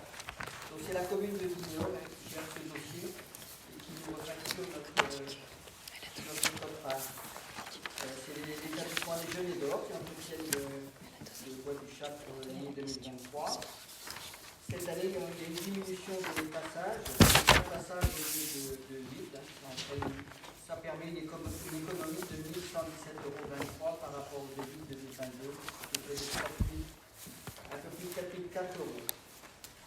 Voilà, donc c'est une délibération qu'on passe tous les ans déjà depuis quelques années. Je ne sais pas si vous avez des questions à ce sujet.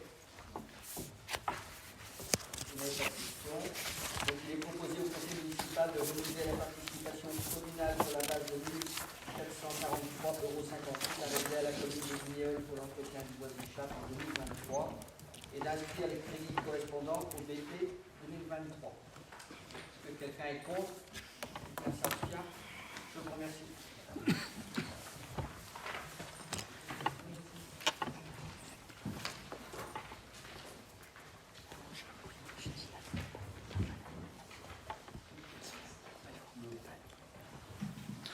Le point suivant, donc remboursement des repas des agents en frais réels en mission sur le territoire communal. Il est rappelé au conseil municipal de Châtelain que les agents qui se déplacent pour les besoins du service, mission, action de formation statutaire ou de formation continue, en dehors de leur résidence administrative et de leur résidence familiale, peuvent, le cas échéant, prétendre au remboursement des frais de repas exposés dans ce cadre. Par délibération du 8 décembre 2022, la commune a adopté le remboursement en frais réels des agents en mission en dehors de leur résidence administrative ou familiale dans la limite de 17,50 €. Or, certains agents sont mobilisés à des horaires atypiques dans le cadre d'animations communales et des activités culturelles et associatives sur le territoire communal. Il est donc proposé d'étendre cette possibilité de remboursement aux frais réels dans la limite du plafond forfaitaire à 17,50 € pour les agents en mission sur le territoire communal. On a donc vu ce point-là le 8 février dernier en commission. Est-ce qu'il y a des questions sur ce sujet? Non. Donc il est proposé au conseil municipal d'instaurer un remboursement au réel des frais de repas à l'occasion des déplacements professionnels sur le territoire de la résidence administrative et de la résidence familiale dans la limite du plafond prévu pour le remboursement forfaitaire. Est-ce qu'il y a des voix contre? Des abstentions? Non, je vous remercie.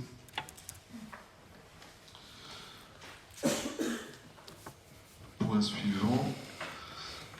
Le trésorier sollicite le conseil municipal afin de constituer des provisions pour créances douteuses. La constitution de provisions pour les créances douteuses est un gage de sincérité et de qualité comptable. Il s'agit d'une procédure comptable qui devient obligatoire avec la mise en place de la M57. En effet, les créances anciennes, dont le recouvrement n'a pas été réalisé après l'envoi de l'avis des sommes à payer, de la lettre de relance, des premiers actes de poursuite, deviennent par définition douteuses, car le recouvrement, sans être irrémédiablement remis en cause, devient néanmoins compromis. La constitution d'une provision permet ainsi de neutraliser une partie du résultat excédentaire en constatant une charge pour un risque de non-recouvrement avéré. Afin de simplifier la procédure, qui implique une délibération spécifique pour la constitution et la reprise de provision, le Conseil municipal décide à compter de 2023 de constituer une provision pour créances douteuses à hauteur de 25% des soldes débiteurs des comptes qui figurent dans l'annexe que vous avez reçue, apparaissant à la clôture de l'exercice précédent à la balance générale des comptes, somme arrondie à l'euro le plus proche. Cette charge sera enregistrée au compte 6817 en contrepartie du compte de tiers 4911 tenu uniquement dans la comptabilité du receveur municipal. À compter de 2024, la détermination du montant de la provision à prévoir et à comptabiliser se fera par comparaison des 25% des comptes débiteurs 4116, 4146 et 46726 et du solde créditeur du compte 4911 apparaissant à la clôture de l'exercice précédent. Si le compte 4911 ne couvre pas les 25%, à ce moment-là, il conviendra d'ajuster la provision en l'augmentant. Et si le compte 4911 est supérieur à 25%, une reprise sur provision par enregistrement d'une recette au compte 7817 sera enregistrée. Il est proposé au Conseil de provisionner la somme de 6 816 € pour créances douteuses 2023. Est-ce qu'il y a des questions sur ce point? Oui. Oui. Il y en a une, je ne sais pas si c'est une coquille, en tout cas ça y ressemble. Dans la délibération, vous prévoyez que chaque charge sera enregistrée au compte 6817 sur le 3e paragraphe en partant de la fin. Et sur le dernier paragraphe, vous prévoyez une reprise sur provision sur le 7817. C'est normal? C'est normal. D'accord. C'est normal. J'aurais dû te dire. Ah oui. On fait une délibération de principe pour avoir à redélibérer tous les ans. D'accord, ok. On regardera tous ces comptes-là que vous voyez à l'écran. D'accord. Et on regardera le montant, on fera fois 25% et on mettra les crédits nécessaires. Ok. Si en N-1 on a trop provisionné, et dans ce cas, en fait, la provision qu'on a constituée est trop grande. Il faut aussi qu'on prévoie la possibilité de réintégrer. Donc forcément, c'est 68 ou 98, c'est symétrique. Donc on prévoit automatiquement dans la délibération qu'on mettra au 78-17 les sommes qu'on a provisionnées en trop en N-1. D'accord, ok. En fait, on fait une délibération de principe pour pas tous les ans à surcharger le conseil de délibération technique qui sont consensuelles. Très bien. Merci. D'autres questions? Je t'aurais pas donné cette explication. Il est proposé donc au Conseil municipal d'accepter la demande du trésorier et de valider la prise d'une délibération pour constituer une dotation ou provision pour dépréciation des comptes de redevables, de provisionner la somme de 6 816 € et d'indiquer que les crédits nécessaires sont inscrits au budget 2023. Est-ce qu'il y a des voix contre, des abstentions? Une abstention. Je vous remercie. Il a parlé d'une somme. Il n'y a pas de délibération écrite, non? Hein? Lui et des sorts, vous n'êtes pas obligé d'aller la main dans le si froid, vous tu veux, mais... pouvez rester là aussi. Moi, c'est souvent c'est là. Je pense que c'est... Bien, donc en commission, toujours, donc la commune de Châteaulin a encaissé 7 969,71 € par titre 1206 émis le 28 décembre 2022 au titre du contrat enfant-jeunesse de 2021. Donc c'est la CAF qui verse ça. Cette somme concerne les activités mises en place par l'association Polissonance, c'est la ludothèque. Il est proposé donc de reverser cette somme à l'association Polissonance, puisque ce sont eux qui travaillent. Pour les années à venir, l'association percevra directement de la CAF du Finistère le montant total du contrat enfant jeunesse, qui ne sera plus contrat enfant jeunesse, mais qui fera partie du CTG, c'est le contrat global du territoire, qui a été mis en place maintenant, dans un souci de clarté et de simplicité. Ce point a été étudié en commission des finances du 8 février. Il est proposé donc au conseil municipal de verser la somme de 7 969,71 € encaissée par la commune au titre du contrat enfant-jeunesse à l'association Polissonance et d'inscrire les crédits correspondant au BP 2023. Vous avez des questions? Bon, je passe au vote. Qui est contre? Qui s'abstient? Tout le monde est pour? Je vous remercie.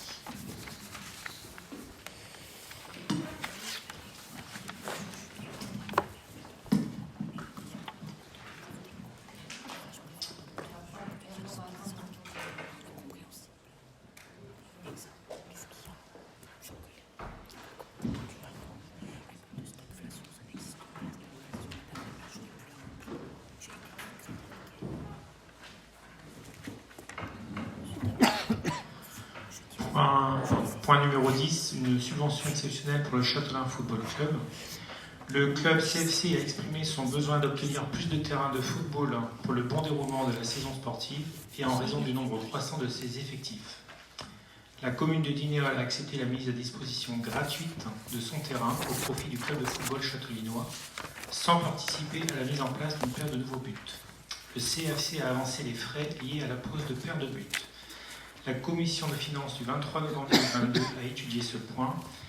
Il est donc proposé au conseil municipal d'accorder au Châtelain Football Club une subvention exceptionnelle de 1 920 € correspondant au prix de la pose des buts.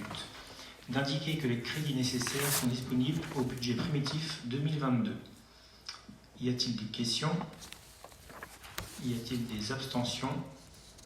Des voix contre? Je vous remercie.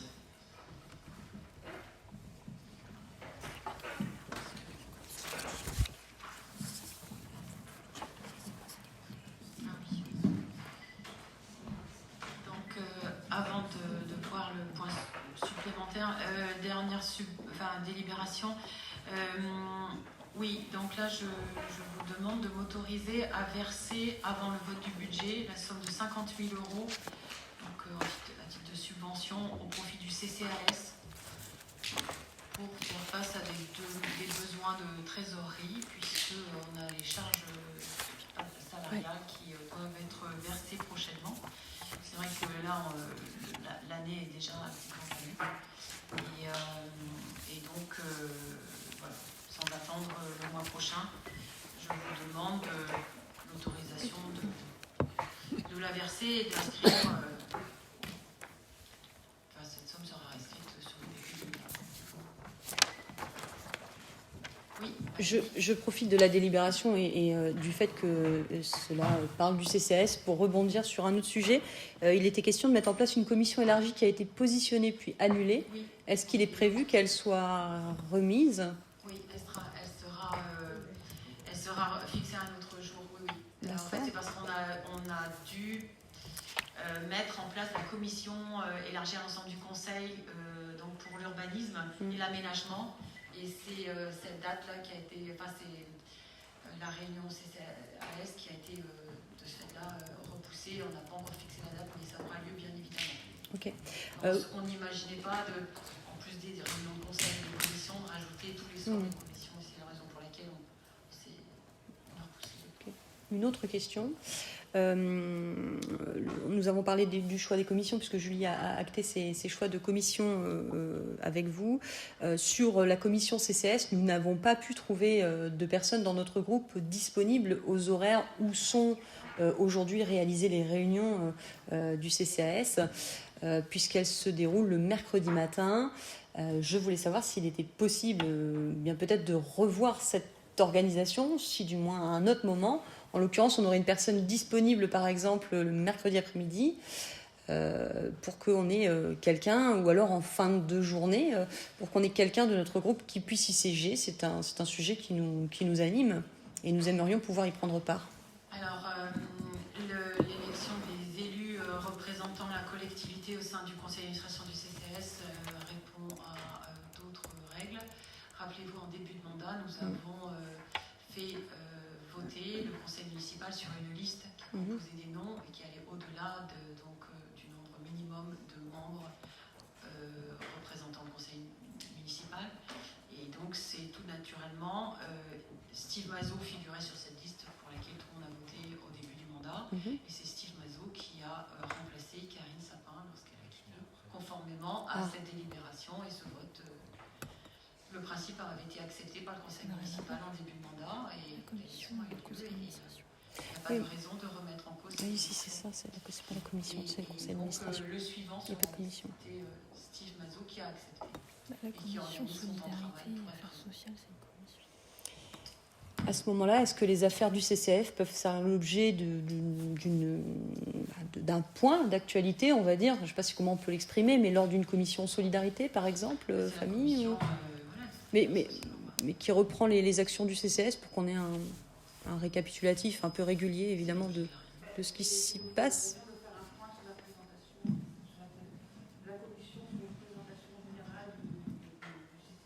D'accord. D'accord.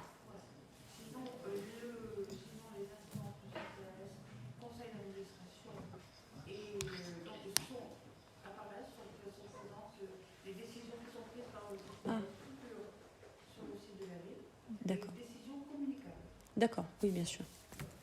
Et pour ce qui est de la commission permanente, ce sont des dossiers nominatifs qui ne donnent pas lieu à Bien sûr. D'accord. Merci pour ces éclaircissements. J'avais également des questions. Un peu dans le même sens, j'aurais voulu un point budgétaire du CCAS et aussi les évolutions des actions et des missions, parce qu'on sait que la situation actuelle est compliquée. Forcément, les missions vont peut-être évoluer, je ne sais pas. Je ne sais pas si on va avoir ce soir un point budget ou...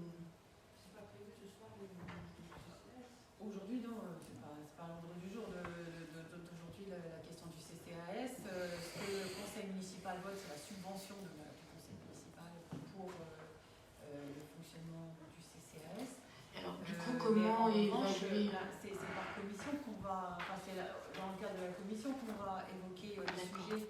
Le CCAS aujourd'hui gère plusieurs services, gère l'EHPAD de Saône, le service de domicile et il y a tout le volet action sociale piloté par le CCAS.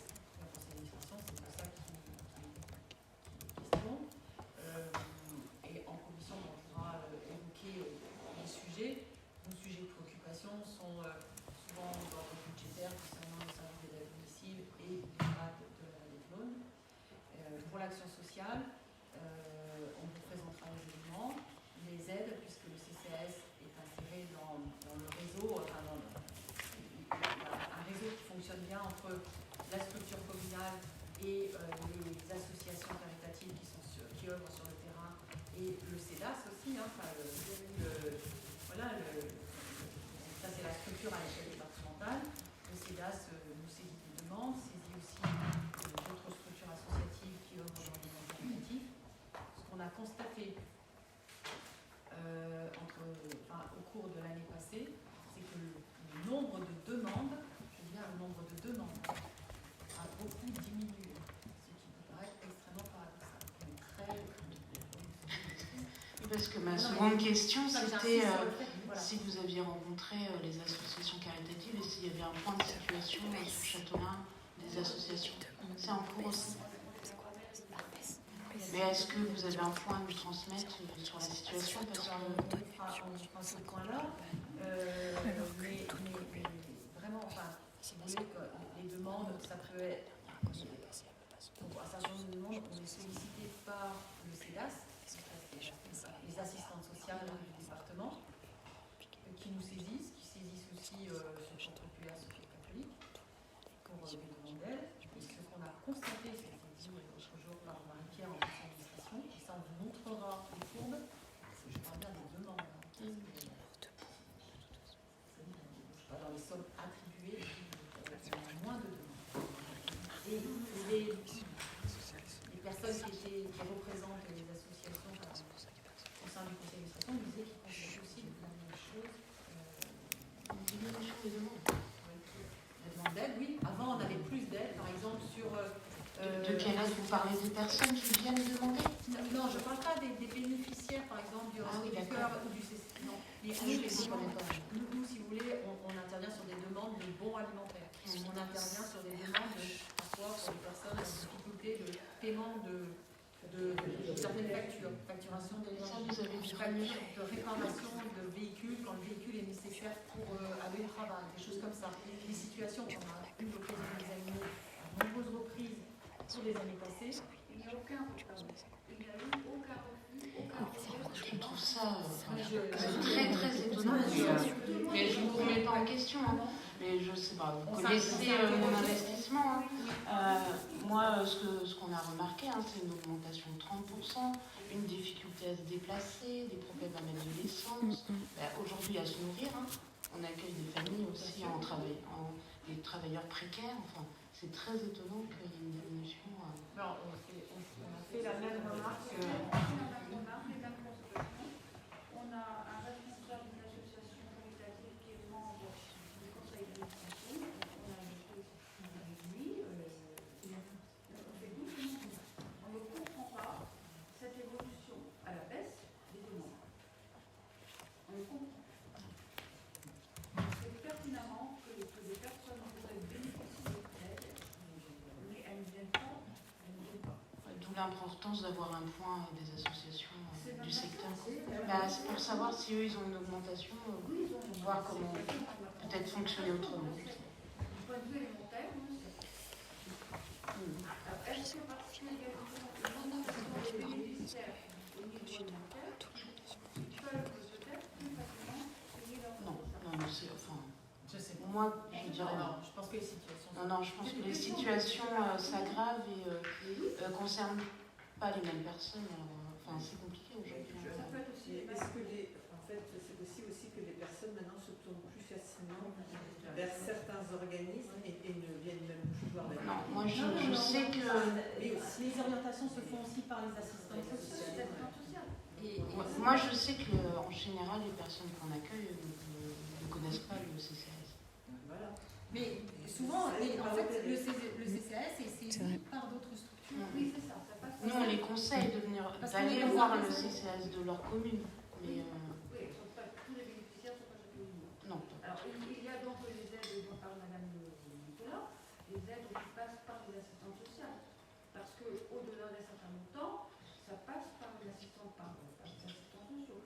Nous, déjà, une personne se présente parce que vendredi, elle a absolument un problème. Ou je dis peu importe le jour. Si elle n'a rien à manger, elle vient pour un bon d'achat. D'urgence, c'est d'urgence. Elle repart avec un bon d'achat qui lui est délivré automatiquement pour des achats alimentaires. Alimentaire, c'est alimentaire. C'est l'essence, c'est du lait pour un bébé, par exemple, c'est arrivé. Mais ce sont des achats d'urgence pour pouvoir se sustenter. Voilà. Et ça ne fait pas l'objet d'un examen en commission. C'est délivré automatiquement. Après, donc, il y a les autres aides, mais qui passent par l'établissement d'un dossier obligatoire par les assistants sociaux. Et ce sont ces dossiers qui ne remontent plus. Là, on vient d'en recevoir 2 cette semaine. De toute façon, tout ce qui est administratif est compliqué dans cette situation. Mais après, ça, c'est un sujet. les personnes ne veulent peut-être pas se délivrer, se montrer, je ne sais pas. Mais forcément, c'est évident qu'il y a des personnes qui pourraient bénéficier. C'est évident. Oui, parce que aujourd'hui, c'est vrai que les associations se retrouvent un peu en difficulté parce qu'on sait bien que la situation va s'aggraver. On attend à ce que les prix augmentent et les denrées alimentaires dans les associations elles diminuent. Ça fait 2 ans. Ouais. Ça fait 2 ans que les demandes devraient. Et c'est le contraire. Mais on a senti ce changement après les conflits. En fait, depuis la crise Covid, depuis 2020, on s'attend bien évidemment, parce qu'on on était à l'écoute aussi de ce qui se disait quand il y a eu les confinements, on a vu que des familles avaient du mal, elles devaient fournir un repas aux enfants alors qu'elles s'appuyaient sur les cantines auparavant, etc. Donc nous, on était prêts, on s'attendait à avoir des demandes. Et on a constaté que 2020 et en janvier 2023, ça n'avait eu aucun dossier. Non, on les a eu cette semaine, 2 dossiers. Les premiers dossiers de l'année sont arrivés cette semaine. Et on fait pourtant le nécessaire parce qu'il y a quand même une convention, par exemple, avec les fournisseurs d'énergie, par exemple, qui informe le CCAS des difficultés qu'ont les citoyens pour payer leurs factures. Soit réduction, je parle de l'électricité par exemple, soit réduction de puissance, ou soit coupure. Dès qu'on reçoit ces informations, on écrit aux personnes concernées. On conseille de prendre rendez-vous avec l'assistante sociale qui constituera un dossier qui nous sera retransmis à nous et à d'autres organismes. Et là, tu n'as pas eu l'occasion de le faire, tu n'as pas été saisi. On a fait les courriers, mais on n'a pas été saisi. Et le CCAS n'a pas vocation à aller chez les gens.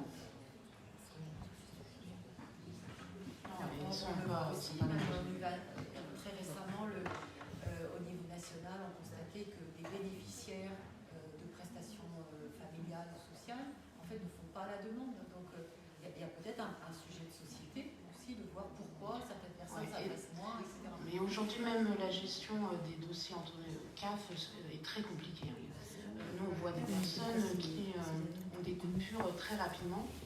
Et comme ils ne gèrent pas très bien tout ce qui est administratif, les coupures sont directes. Il y a plein de situations compliquées. C'est vrai que c'est étonnant. Il faut dire que les moyens d'administration aussi n'aident pas les personnes à se soucier aussi.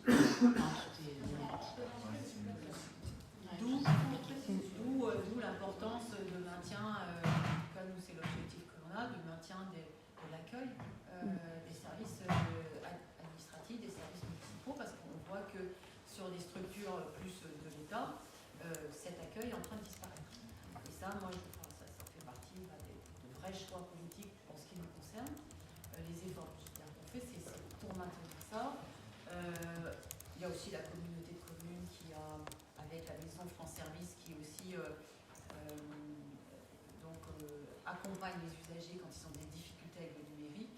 J'ai changé dans la discussion qu'on a eue ce matin avec Polysonance.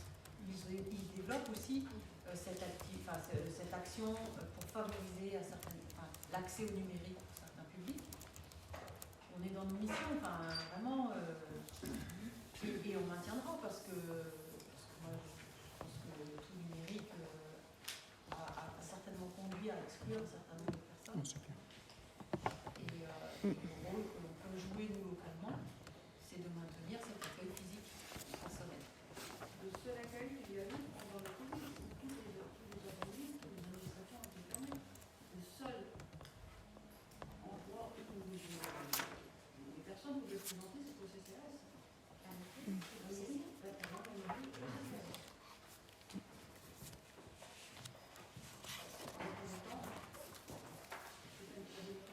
aussi, je pense que c'est une chose des personnes qui n'ont pas se monter dans cette situation à faire des souris pour qu'on ne fait pas de jour. Des services du CCAS qui sont ici. C'est la première démarche qui est très compliquée. C'est peut-être ça le problème. Du coup, on aura un point sur tout ça à la prochaine commission. Oui. Mais je vous explique la raison pour laquelle on avait reporté, c'est il y a aussi cette nécessité de faire le point sur l'aménagement urbain. Est-ce que j'ai soumis au vote, je ne suis pas sûre, donc on passe au vote. Est-ce qu'il y a des voix contre? Voilà. Donc avant de donner la parole à Sylvie, si vous êtes d'accord d'examiner cette délibération budgétaire, voilà. Je vous demande, est-ce que vous acceptez d'ajouter à l'ordre du jour ce deuxième point? pose la question sur les indemnités des élus. Il y a des voix contre. Là-dessus, vous pouvez voter sur l'ajout de la délibération. Je pense qu'on a le droit de voter. Tout le monde est pour? Il n'y a pas d'objection? Non. Par contre, juste un détail avant que Madame Léuédé sorte. Vous ajoutez cette délibération, mais il manque un élément quand même avant le vote du budget primitif. Il n'y a pas le tableau des élus qui nous a été remis. Il doit être remis au dernier conseil avant le budget primitif. C'est pour ça que je me permets de le dire avant qu'on ne sait jamais. On peut peut-être ajouter une délibération, quoi. Si vous l'avez sous la main, bien sûr. En fait, il est inchangé par rapport au dernier que vous avez eu lorsqu'on a installé. Mais il y a eu Monsieur Roland, il y a eu Steve qui est monté. C'était pas en 2022. Il y a peut-être un changement quand même, non? C'est ça le tableau. Madame Lempoche a été installée donc, au Conseil de décembre. Madame Lempoche a été rappelée donc, en bas de la liste qu'on a transmis à la préfecture au contrôle de l'égalité en indiquant le nouveau tableau. Il est sur le site de la ville de décembre. D'accord. Et il est aussi sur la borne. Non, c'est des montants des indemnités. L'état récapitulatif annuel des indemnités. Non, pardon. Des élus. Précise. Oui, c'est ça. Qui est obligatoire depuis 2019. Je précise parce que si vous l'avez, on peut peut-être le mettre en numéro 13. Comme ça, on aurait été conforme.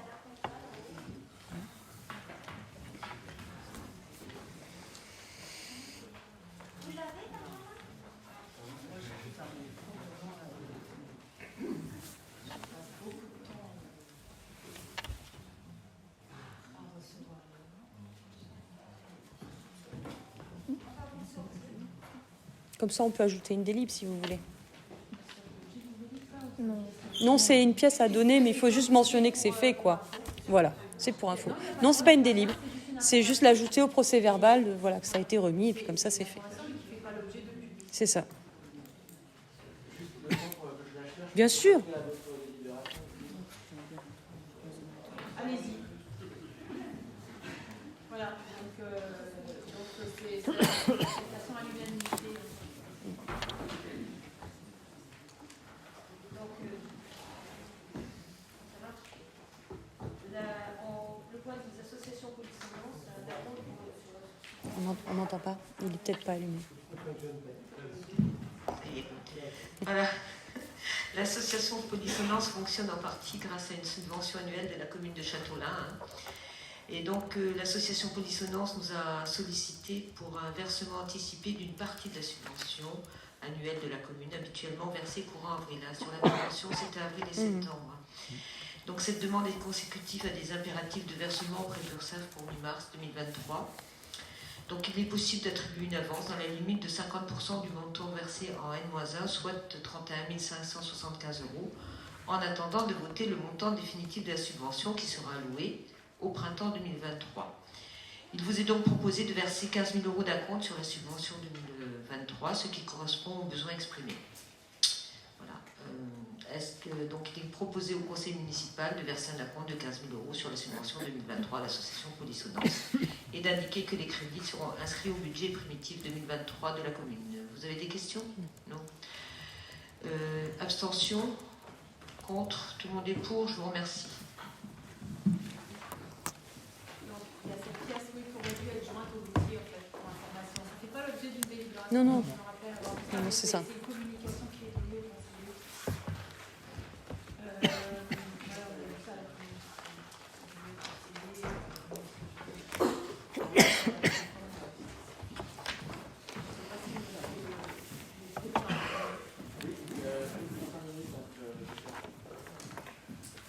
Voilà.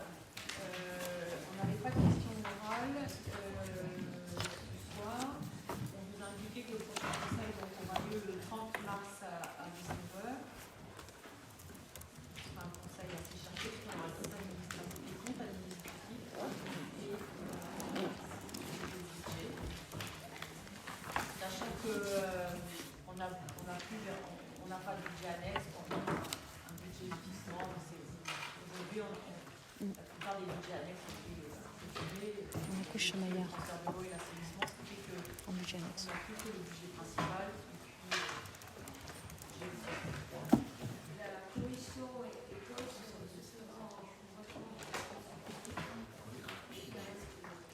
Le 15 mars. Commission école le 15 mars. Tu comprends?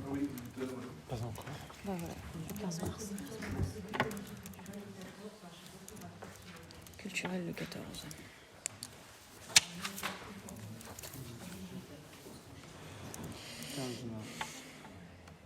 Ça m'arrange. Je sais pas si je pourrais le 14 mars.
Allez, venez. Ah, je suis venue. Je vais voir, monsieur. Non, lâche la fin, ça sert à rien. Ça sert à rien. Mais c'est du micro-circuit. Oui, c'est du grossier. Tu découvres ça maintenant? Comme ça. Tu fais comme tu veux. Vas-y, tu peux. Non, mais tu peux, ça sert à rien.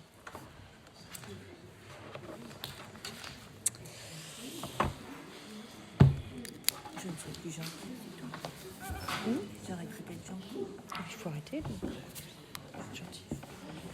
Je n'ai jamais voulu laisser perdre.